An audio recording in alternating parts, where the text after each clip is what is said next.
नमस्कार साथियों, आप सभी लर्नर का मेरे YouTube चैनल एमके क्लासेस में हार्दिक स्वागत है।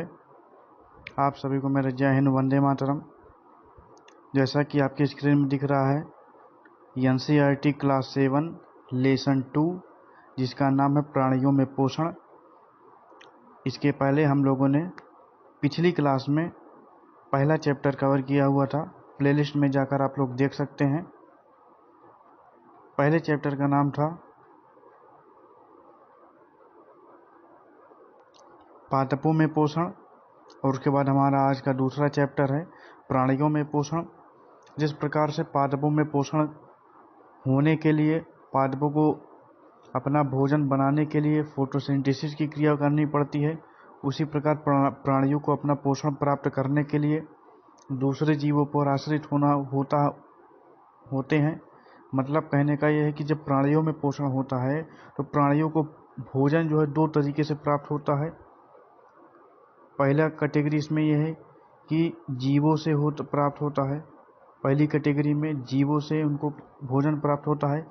दूसरी कैटेगरी में क्या होता है, दूसरी कैटेगरी में उन्हें पेड़ पौधों से प्राप्त होता है भोजन। तो इस प्रकार से जिस प्रकार पेड़ पौधे अपना भोजन स्वयं बना लेते हैं, लेकिन जो प्राणी होते हैं वो अपना भोजन स्वयं नहीं बनाते हैं, वो किसी अन्य पर निर्भर होते हैं, जंतुओं पर निर्भर होते हैं, पेड़ पौधों पर निर्भर होते हैं। तो आइए आज हम लोग प्राणियों में पोषण इस चैप्टर को पढ़ते हैं और हम लोग जानने का प्रयास करते हैं कि प्राणियों को पोषण किस प्रकार से प्राप्त होता है। ठीक है, तो प्राणियों में पोषण के कौन कौन से ऐसे कारक हैं जो पोषण में सहायता करते हैं, वे कौन कौन से अंग हैं, इस चैप्टर में विशेष करके उन अंगों के बारे में हम लोग पढ़ेंगे। ठीक है, तो आइए आज की लेसन हम शुरू करते हैं और पढ़ते हैं प्राणियों में पोषण के बारे में।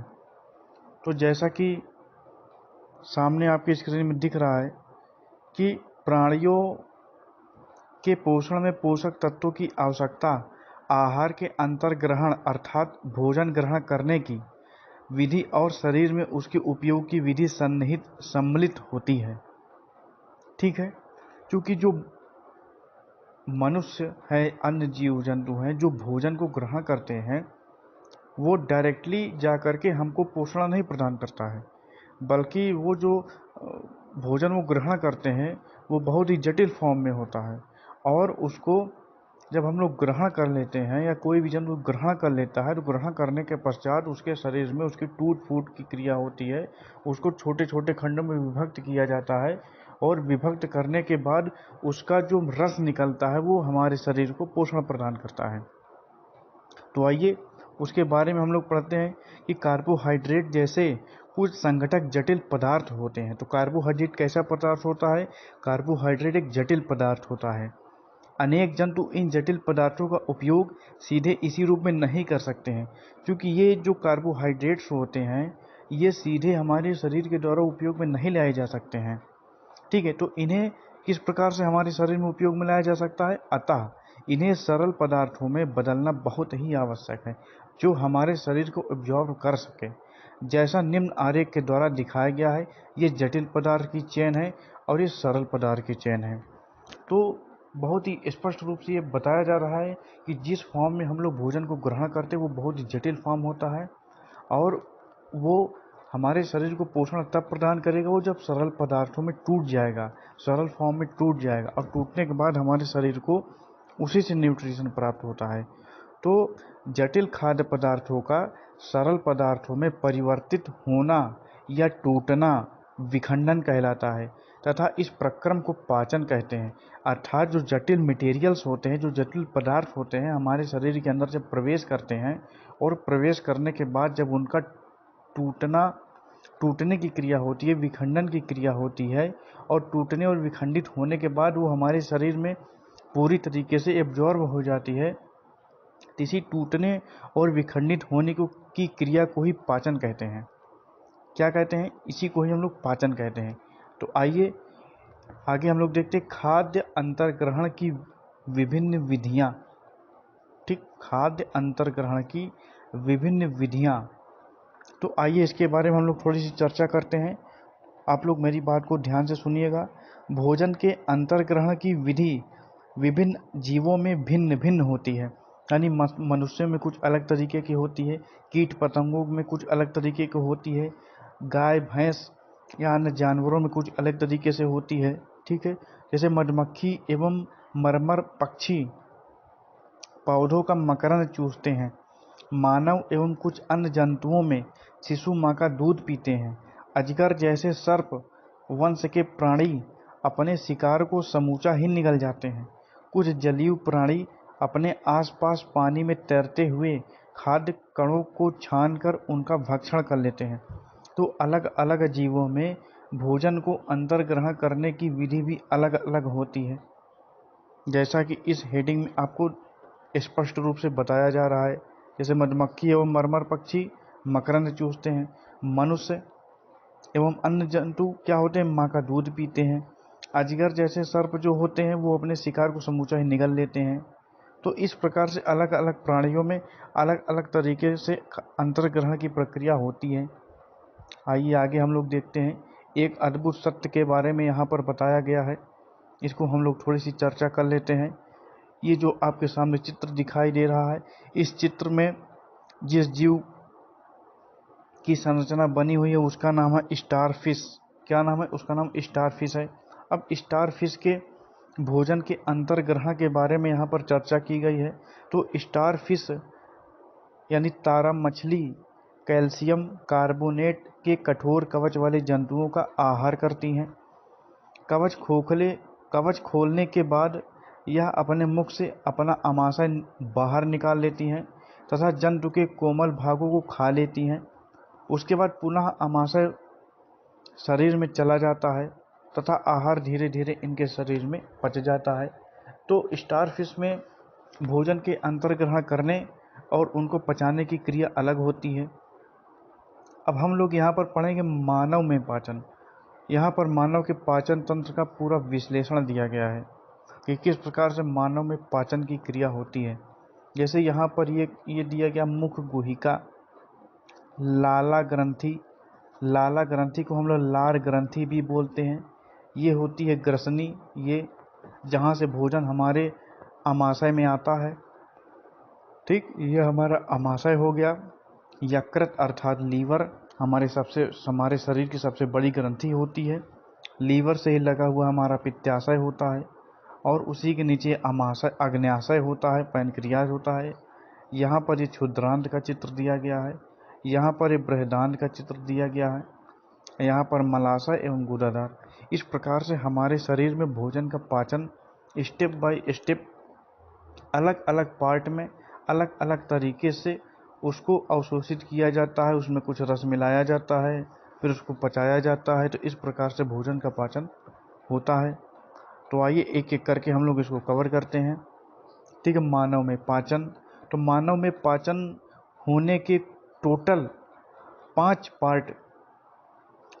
5 अंग हैं जो बहुत ही महत्वपूर्ण अंग होते हैं। जैसे मुख गुहिका हमारा पहला पार्ट, दूसरा है ग्रास नली अर्थात ग्रासिका, तीसरा है अमाशय, चौथा है क्षुद्रांत, पांचवा है बृहदांत यानी बड़ी आंत जो मलाशय से जुड़ी होती है, और छठा है मल द्वार, ये 10 लास्ट है। ठीक है, इस प्रकार से हमारे शरीर में भोजन का पाचन एवं जो अपशिष्ट पदार्थ होते हैं उनको शरीर से बाहर निकाल दिया जाता है। ठीक है, तो आइए हम लोग इसको पढ़ते हैं। ठीक है, ये सभी पार्ट जो अभी हमने आपको बताए, ये सभी पार्ट आपस में मिल करके आहार नाल अर्थात पाचन नली का निर्माण करते हैं। जैसे जैसे भोजन विभिन्न भागों से गुजरता है उसके विभिन्न घटकों का पाचन भी क्रमिक रूप से होता जाता है। आमाशय की आंतरिक भित्ति, क्षुद्रांत तथा आहार नाल से संबद्ध विभिन्न ग्रंथियां जैसे कि लाला ग्रंथि अर्थात लार ग्रंथि, यकृत, अग्न्याशय पाचक रस स्रावित करती हैं। पाचक रस जटिल पदार्थों को उनके सरल रूप में बदलते हैं, अर्थात हमारे शरीर के पाचन अंग जो होते हैं उनसे जो विभिन्न प्रकार के जो स्रावित होते हैं, जो पदार्थ स्रावित होते हैं, ठीक है, उनसे जो रस निकलते हैं, जो रस स्रावित होते हैं, वो क्या करते हैं कि भोजन का जो जटिल उसका फॉर्म है उसको तोड़ने का कार्य करते हैं। ठीक, तो पाचक रस जटिल पदार्थों को उनके सरल रूप में बदल देते हैं। आहार नाल एवं शब्द ग्रंथियाँ मिलकर पाचन तंत्र का निर्माण करते हैं। तो आइए हम सभी जानें कि आहार नाल के विभिन्न भागों में भोजन का क्या क्या होता है। सबसे पहले हम लोग बात करते हैं मुख एवं मुख गुहिका, अर्थात इसकी बात की जा रही है। मुख में भोजन का पाचन किस प्रकार होता है? तो भोजन का अंतर्ग्रहण मुख द्वारा होता है। जाहिर सी बात है, आप लोग जब भोजन करते हैं तो अपन सबसे पहले भोजन को अपने मुख में रखते हैं। आहार को शरीर के अंदर लेने की क्रिया अंतर्ग्रहण कहलाती है। जब हम भोजन को उठा करके अपने मुंह में रखते हैं तो इस क्रिया को अंतर्ग्रहण की क्रिया कही जाती है। ठीक है, हम दांतों की सहायता से भोजन को चबाते हैं। जब आप लोग भोजन को अपने मुंह में डालते हैं तो मुंह में डालने के बाद उस भोजन को चबाते हैं तथा यांत्रिक विधि द्वारा उसे छोटे छोटे टुकड़ों में पीस डालते हैं। ऐसा आप लोग भी करते हैं, उसको पीसते हैं, काटते हैं। प्रत्येक दांत मसूड़ों के बीच अलग अलग गर्तिका यानी सॉकेट में धंसा होता है। हमारे दांतों की आकृति भिन्न भिन्न है तथा उनके कार्य भी भिन्न हैं। इसके अनुसार उन्हें अलग अलग नाम दिए गए हैं। जैसा कि इस चित्र 2.3 में दांत की संरचना, उसका व्यवस्थित क्रम एवं उसके नाम दिए गए हैं। तो आइए उसके बारे में हम लोग थोड़ी सी चर्चा कर लेते हैं। हमारे मुख के सामने के जो ये 4 दांत होते हैं, इस दांत का नाम है कृंतक दांत। क्या नाम है? कृंतक, यानी काटने वाले दांत होते हैं। उसके बाद उसके बगल के 2 दांत होते हैं। इन दोनों दांतों का नाम है रदनक। रदनक का मतलब होता है कि उनको थोड़े थोड़े और छोटे पार्ट में उसको डिवाइड कर देते हैं। अग्रचर्वणक दांत, अग्रचर्वणक जो होते हैं वो क्या करते हैं? जो भोजन हम लोग ग्रहण करते हैं उसको चबाने का कार्य करते हैं। चीर फाड़ का काम तो रदनक करता है, लेकिन अग्रचर्वणक दांत जो होते हैं उसको चबाने का कार्य करते हैं। चबा करके उसको छोटे छोटे डिपार्ट में डिवाइड करने का कार्य करते हैं। और जो चर्वणक हमारे दांत होते हैं वो भोजन को बिल्कुल महीन पीस देते हैं। अब पीसने के बाद वो इस तरीके का हो जाता है, इस फॉर्म में हो जाता है जैसे रस हो। तो इस प्रकार से दांत हमारे लिए बहुत ही महत्वपूर्ण होते हैं। भोजन को काटने से ले करके उसको चीरने फाड़ने तक, उसको आधा चबाने से लेकर के उसको पूरा महीन पीस डालने तक, ये सारे कार्य जो होते हैं वो दांतों के माध्यम से होते हैं। और इसके अलावा हमारे मुख में लाला ग्रंथि होती है। लाला ग्रंथि का मतलब लार ग्रंथि होती है, उस ग्रंथि से लार रस स्रावित होता है। ठीक है, क्या आप जानते हैं कि लाला रस का भोजन पर क्या प्रभाव पड़ता है? तो लाला रस का भोजन पे बहुत ही प्रभाव पड़ता है। उसमें जो लार ग्रंथि होती है उसमें से टाइली नामक एंजाइम निकलता है जो भोजन को पचाने में हम सहायता करता है। और एक सबसे महत्वपूर्ण प्रश्न ये उठता है कि भोजन का पाचन कहाँ से शुरू होता है। एक प्रश्न बनता है, बहुत ही फेमस प्रश्न है, आपके स्कूल एग्जाम से लेकर के बोर्ड एग्जाम तक कहीं भी एग्जाम आप दे रहे हो, ये प्रश्न पूछता है कि भोजन का पाचन कहाँ से शुरू होता है। तो इसका सही जवाब ये है कि जो भोजन का पाचन होता है हमारे मुख से ही शुरू होता है। क्योंकि मुख में जब भोजन को हम लोग अंतर्ग्रहण करते हैं तो उस समय हमारे टाइलिन एंजाइम जब मिल जाता है तो भोजन को पचाने में पूरी सहायता करता है। कुछ लार ग्रंथियाँ ऐसी हैं कि जो भोजन को गीला और लसदार बनाती हैं। ठीक है, तो हमारे मुख में 3 प्रकार की लार ग्रंथियाँ पाई जाती हैं, पैरोटिड ग्रंथि, अधोहनु ग्रंथि और अधोजिह्वा ग्रंथि। ये 3 प्रकार की लार ग्रंथियों के नाम हैं। ठीक, आइए अब दांतों के बारे में थोड़ी सी और जानकारी आपसे साझा करते हैं कि दूध के दांत तथा स्थायी दांत, यानी मानव जीवन में दांत कितने पार्ट में हमको प्राप्त होते हैं जो कि नेचुरल होता है। एक होता है दूध के दांत और एक होते हैं स्थायी दांत। क्या आपको याद है कि कुछ वर्ष पूर्व आपके दांत गिरने लगे थे हमारे दांतों का प्रथम सेट शैशव काल में निकलता है तथा लगभग 8 वर्ष की आयु तक ये सभी दांत गिर जाते हैं। इन्हें दूध के दांत भी कहते हैं। इन दांतों के स्थान पर दूसरे दांत निकलते हैं जिन्हें स्थायी दांत कहते हैं। सामान्य स्वस्थ व्यक्ति के स्थायी दांत पूरे जीवन भर बने रहते हैं तथा भी वृद्धावस्था में वे फिर गिरने लगते हैं। तो इस प्रकार से नेचुरली तौर पर हम लोगों को दांत जीवन में 2 बार प्राप्त होता है। एक होता है दूध के दांत और एक होता है जो दूध के दांत के बाद स्थायी दांत हमको प्राप्त होता है। आपको मैं बताना चाहूँगा, यदि आप क्लास 7 के स्टूडेंट हैं, अपने स्कूल एग्ज़ाम की तैयारी आप कर रहे हैं, तो आप लोगों ने बिल्कुल सही जगह पर आप लोगों ने विज़िट किया हुआ है मेरे चैनल यम के क्लासेस में। NCERT साइंस सब्जेक्ट क्लास 6 से लेकर के क्लास 10 तक NCERT साइंस बुक जो भी चैप्टर हैं, सारे चैप्टर को बहुत ही डिटेल में आपको पढ़ाया जा रहा है, समझाया जा रहा है और आप लोग यहाँ पर आकर के अपनी स्कूल एग्ज़ाम की तैयारी कर सकते हैं। साथ ही साथ यदि आप और हाई लेवल का एग्ज़ाम दे रहे हैं, SSC है, बैंक है, रेलवे है, इसके अलावा TET है, CTET है, यदि आप लोग इन सारी परीक्षाओं की तैयारी आप लोग करना चाह रहे हैं आगे चलकर, तो आप लोगों के लिए इस NCERT बुक से भी बहुत सारे प्रश्न बनेंगे जो आपके आगे तक काम आने वाले हैं। तो इसलिए मुख्य रूप से यदि आप क्लास 7 के स्टूडेंट हैं और स्कूल एग्ज़ाम की आप लोग तैयारी कर रहे हैं और इस एग्ज़ाम में अच्छे नंबर से पास होना चाहते हैं, तो आप इस चैनल पर दिखाए जा रहे हैं, बताए जा रहे हैं, पढ़ाए जा रहे हैं सारे वीडियो को आप लोग पढ़िए और अपने एग्ज़ाम की तैयारी करते रहिए। तो आइए अब हम लोग आगे चर्चा करते हैं।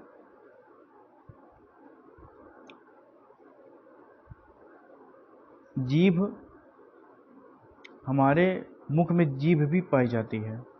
क्या पाई जाती है? जीभ भी पाई जाती है। तो जीभ का ये चित्र बना हुआ है और इसमें जीभ पर स्वाद के विभिन्न क्षेत्र भी दर्शाए गए हैं। क्योंकि हमारे जीभ पर जो स्वाद कलिकाएं होती हैं वो 3 अलग अलग पार्ट में बटी होती हैं। कुछ पदार्थ ऐसे होते हैं जब हम उनको ग्रहण करते हैं तो हमें खट्टे लगते हैं, कुछ मीठे लगते हैं, कुछ कड़वे लगते हैं। तो ये सब हमारे जीभ में उपस्थित स्वाद कलिकाओं के माध्यम से होता है। आइए हम लोग कुछ और जानकारी साझा करते हैं, जिसमें एक बहुत ही रोचक पॉइंट दिया गया है, मिठाइयाँ और दंत क्षय।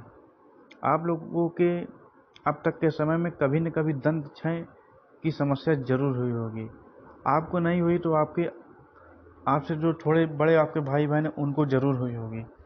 दंत क्षय ये कोई बीमारी नहीं होती है, लेकिन अगर इसको समय रहते इसको ध्यान ना दिया गया तो आगे चल कर के हमारे दांतों की एक बहुत बड़ी समस्या हो सकती है, बहुत गंभीर समस्या हो सकती है। इसमें क्या होता है कि हमारे मुख में बहुत सारे जीवाणु हैं, बहुत सारे ऐसे जीवाणु हैं जो हमारे लिए जो है फ़ायदेमंद होते हैं, कुछ हानिकारक होते हैं। सभी प्रकार के जीवाणु हमारे मुख में पाए जाते हैं, वायरस पाए जाते हैं। तो जब लोग मिठाइयाँ खाते हैं या भोजन ग्रहण करते हैं तो उनके साथ में कुछ जीवाणु हैं, वायरस हैं, बहुत सारी चीज़ें हमारे मुख में प्रवेश कर जाती हैं और उसको हम लोग दांतों के माध्यम से क्या करते हैं, कूचते हैं, पीसते हैं, काटते हैं, फाड़ते हैं और वही जब हम लोग उसका अंतर्ग्रहण कर लेते हैं और अंतर्ग्रहण करने के बाद हम अपने मुख की सफाई नहीं करते हैं तो उससे क्या होता है कि काफ़ी सारे ऐसे बैक्टीरिया होते हैं जो हानिकारक होते हैं और हमारे मुख में पनप आते हैं और उसके पनपने से हमारे दांतों में कमजोरी आ जाती है, कैल्शियम की कमी होने लगती है, फास्फोरस की कमी होने लगती है, जिससे दांत जो है छोटे छोटे टुकड़ों में टूटकर गिरना आरंभ हो जाते हैं और धीरे धीरे क्या होता है कि एक गंभीर समस्या बन जाती है। हम लोगों के सारे दांत टूट टूट कर गिरने लगते हैं।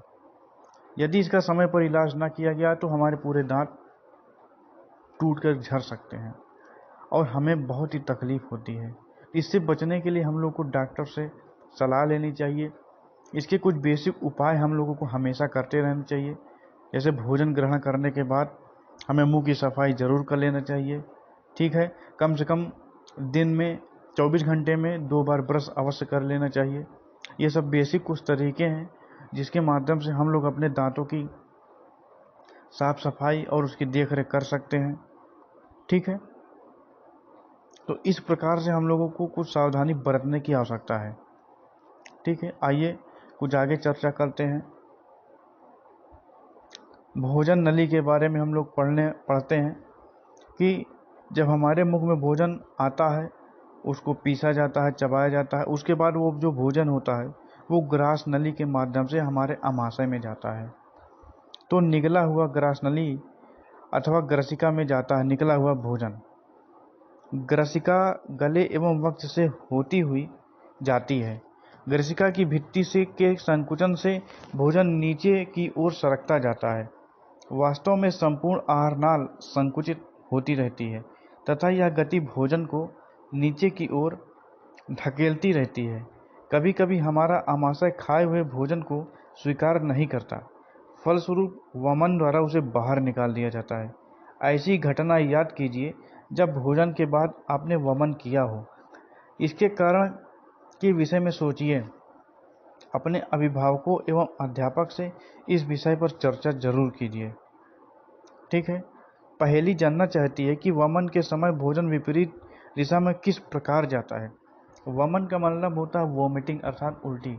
कभी कभी क्या होता है कि कुछ ऐसे भोजन होते हैं जिसको कर लेने के पश्चात उसमें कुछ हानिकारक ऐसे तत्व होते हैं जिसको हमारा आमाशय एब्जॉर्ब नहीं कर पाता है और उसको वापस उसी दिशा में वापस ढकेल देता है।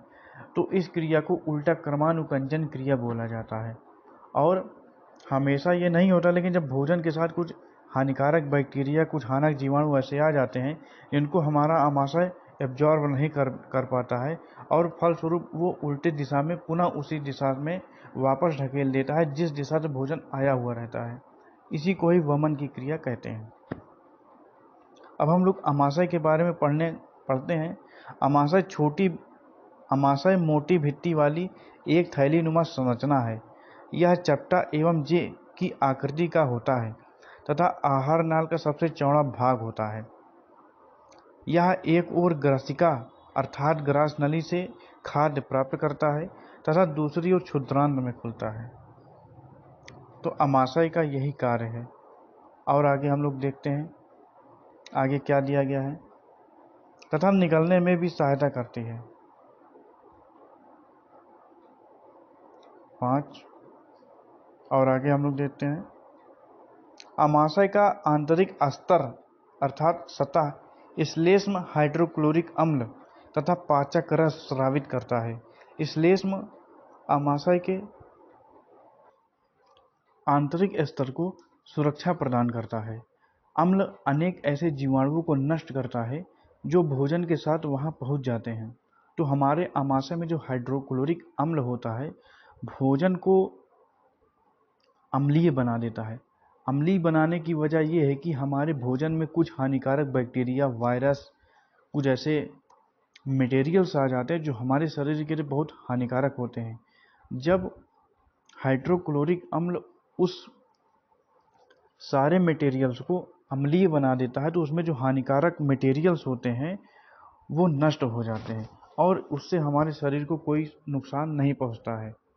ठीक, जिससे पाचक रसों की क्रिया करने में सहायता भी मिलती है। जब हमारे भोजन में बैक्टीरिया और अन्य नुकसानदायक मटेरियल्स नहीं होंगे तो भोजन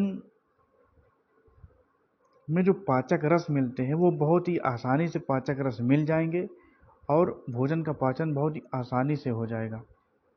तो पाचक रस अर्थात जठर रस प्रोटीन को सरल पदार्थों में विघटित कर देता है। तो कुछ पाचक रस ये हैं। कुछ पाचक रस का नाम जठर रस जो प्रोटीन को सरल पदार्थों में विघटित कर देता है। कुछ और हम लोग देखते हैं कि कभी कभी हम जल्दी जल्दी खाते हैं अथवा खाते समय बात करते हैं, आपको खांसी उठती है या हिचकी आती है, आपने ऐसा महसूस किया होगा।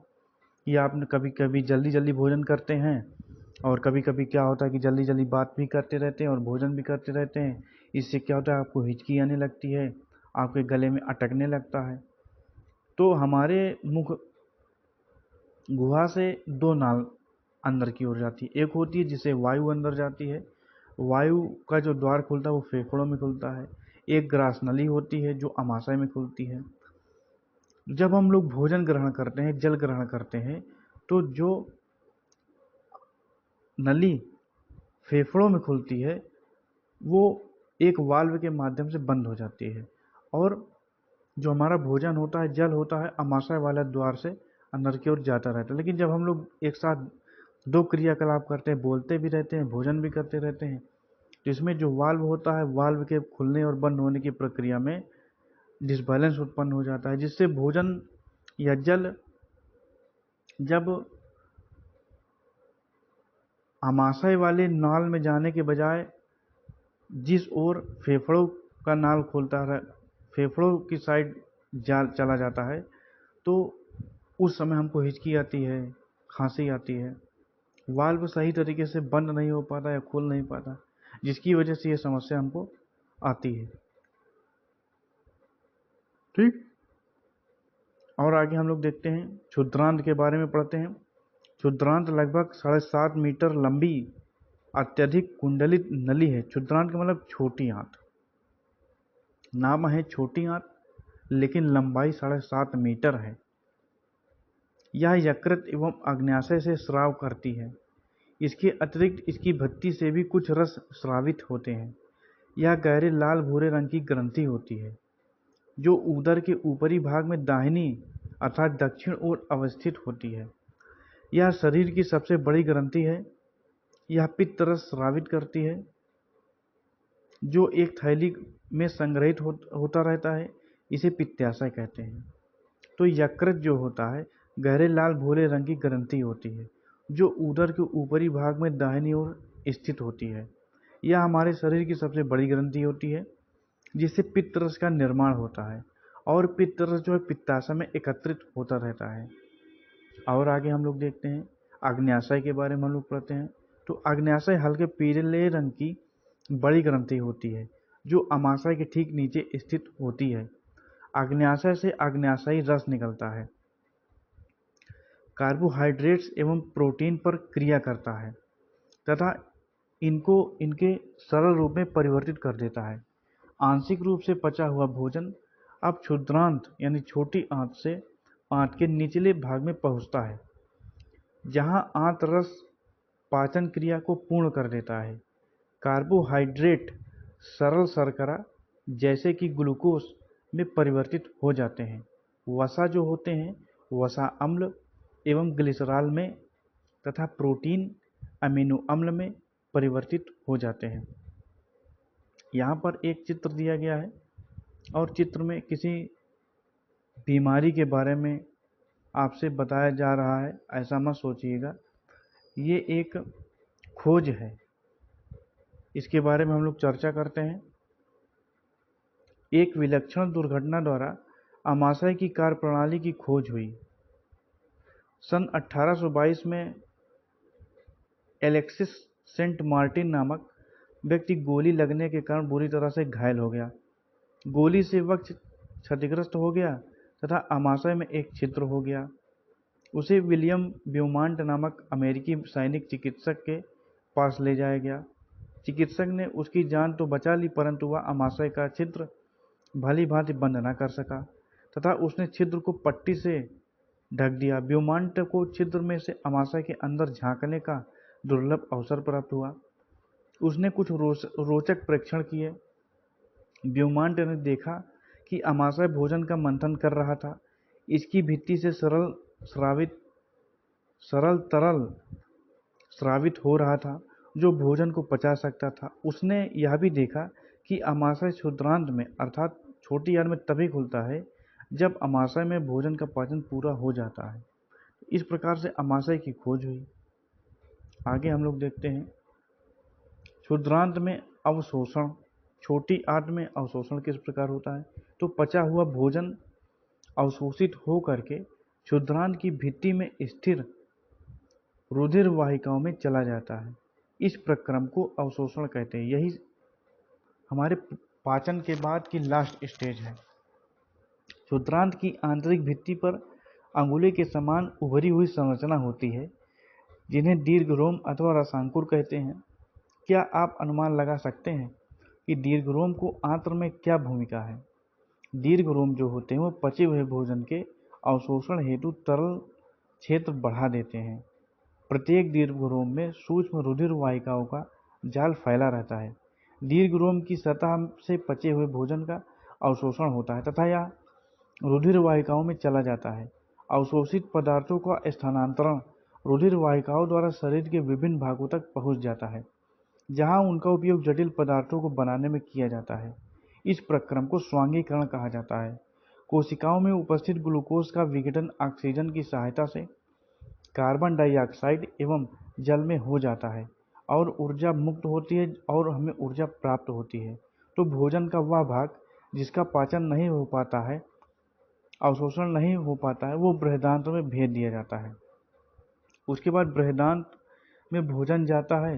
और बृहदान्त्र की संरचना कैसी होती है? तो बृहदान्त्र जो है क्षुद्रांत्र की अपेक्षा चौड़ी एवं मोटी होती है। बृहदान्त्र का मतलब होता है बड़ी आंत। तो बड़ी आंत की जो लंबाई होती है वो लगभग 1.5 मीटर होती है और उसका जो व्यास होता है छोटी आंत से बड़ा होता है। इसका मुख्य कार्य जल एवं कुछ लवणों का अवशोषण करना है, अर्थात बृहदान्त्र में जल का अवशोषण हो जाता है। बचा हुआ अपशिष्ट पदार्थ मलाशय में चला जाता है, यानी बड़ी आंत के बाद जो बचा हुआ भोजन होता है वो अपशिष्ट होता है और वो बृहदान्त्र में चला जाता है, बृहदान्त्र से मलाशय में चला जाता है तथा अर्धठोस मल के रूप में रहता है। समय समय पर गुदा द्वारा यह मल निकाल दिया जाता है, इसे निष्कासन कहते हैं। इस प्रकार से हमारे शरीर में भोजन का पाचन होता है। पाचन के बाद उसका अवशोषण होता है। अवशोषण के पश्चात उसका स्वांगीकरण हमारे शरीर के प्रत्येक भाग में वो पहुंच जाता है और अपचित और अपशिष्ट भोजन जो होता है समय समय पर गुदा द्वार के माध्यम से उसको बाहर निकाल दिया जाता है। तो इस प्रकार से मानव के शरीर में भोजन का पाचन होता है। अब और कुछ जंतुओं के बारे में हम लोग जानने की कोशिश करते हैं कि मनुष्य में तो हमने जान लिया, लेकिन कुछ और जंतु जैसे गाय है, भैंस है, इन सभी में भोजन का पाचन किस प्रकार होता है। तो आगे हम लोग चर्चा करते हैं कि घास खाने वाले जंतुओं में पाचन किस प्रकार होता है। तो यहाँ पर एक गाय का चित्र दिया गया है। यहाँ पर दिखाया जा रहा है कि गाय घास खाती है, ठीक है। तो घास जो खाती है वो लगातार खाती ही जाती है, खाती ही जाती है। तो आखिर वो उसका पाचन कैसे होता है? और जो जानवर होते हैं, गाय है, भैंस, ये सभी पागुर क्यों करते रहते हैं, यानी जुगाल क्यों करते रहते हैं? तो आइए इसके बारे में लोग थोड़ी सी जानकारी प्राप्त करते हैं और इसको समझते हैं। क्या आपने गाय, भैंस तथा घास खाने वाले शाकाहारी अन्य जंतुओं को देखा है?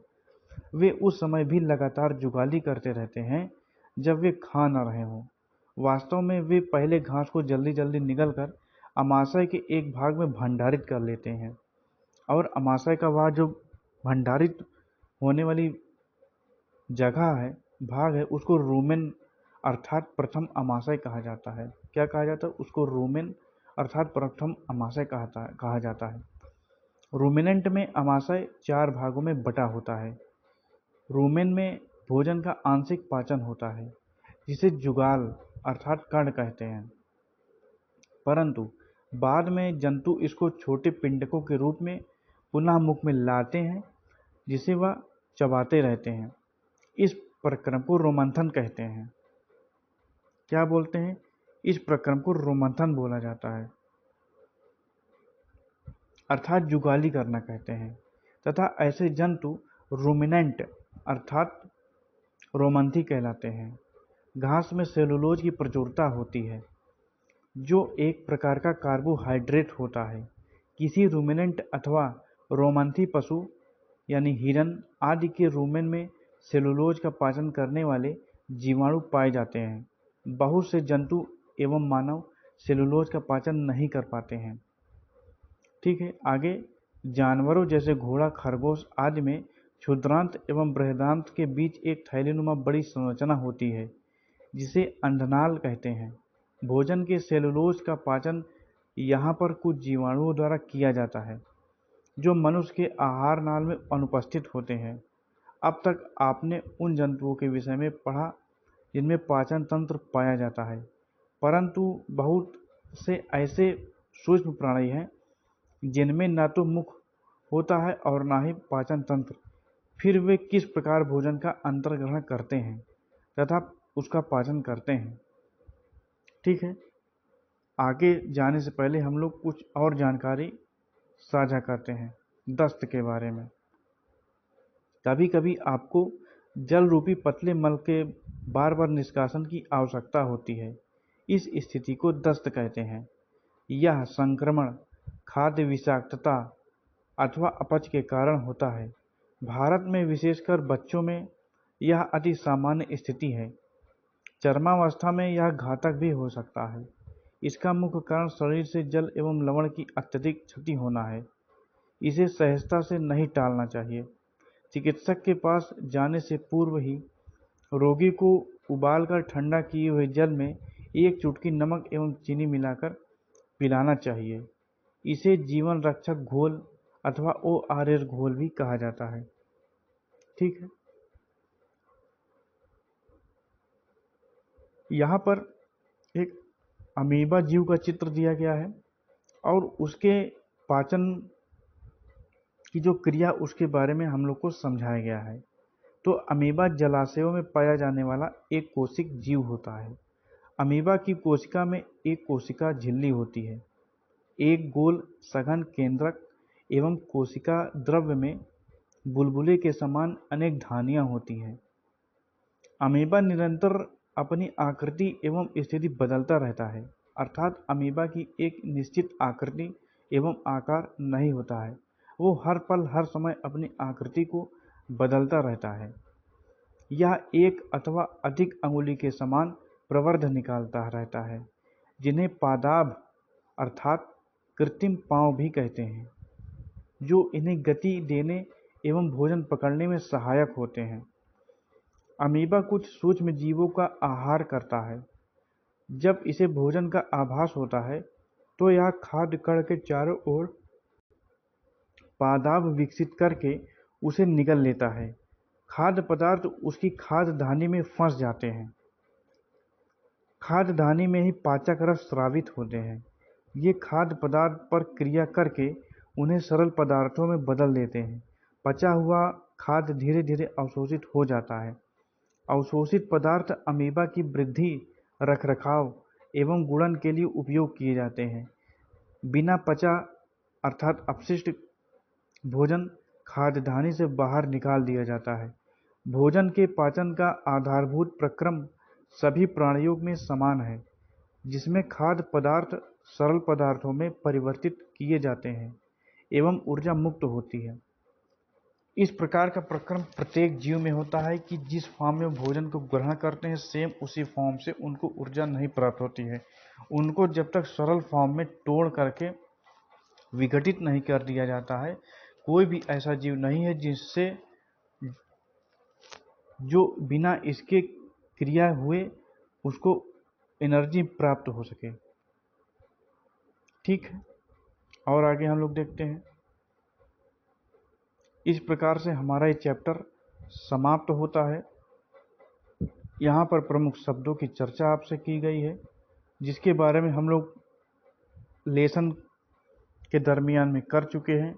यहाँ पर आपको एक पॉइंट दिया गया है, आपने क्या सीखा, इसके बारे में हम लोग थोड़ी सी चर्चा कर लेते हैं, अर्थात रिवीजन कर लेते हैं।